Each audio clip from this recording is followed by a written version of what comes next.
Hi guys, ito another POV na naman tayo guys. So guys, ito meron tayo nakita dito EG hatchback mga auto guys. So guys, ito share ko lang. As in na-feature na natin to way back parang 2-3 years na rin mga ganun guys. Shoutout tayo sa owner na ito kay Boss Errol Bueno. Guys, yan. So up tayo dyan. So napakaganda kasi ng build talaga na ito guys. So i-share ko lang din ulit. So guys, ito straight Mugen to. Lahat ng pwedeng Mugen na makita nyo dito guys.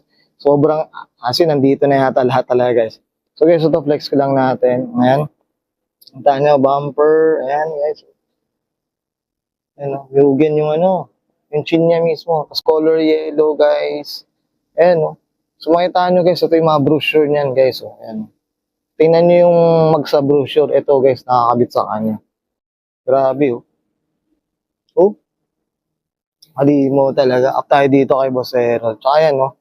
So yan. Makita nyo, color yellow. Ito.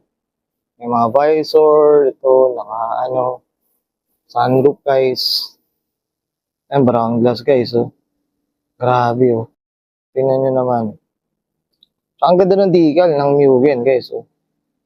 Grabe, sobra. Tsaka ito yung loob niyan guys.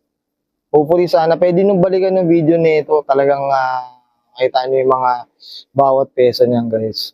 Tayo dito. So, dito naman sa likod guys, ito pakita natin. Ayan. So, grabe, oh. Kaizen, and ito yung muffler, guys, oh. Okay.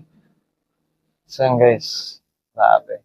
Up tayo dito, grabe. Ako, sobrang busog na busog talaga to sa Mugen, guys. Sobra. Up tayo dito kay Boss Errol talaga. Hopefully, sana ma-interview rin natin ulit. So, yan. Thank you.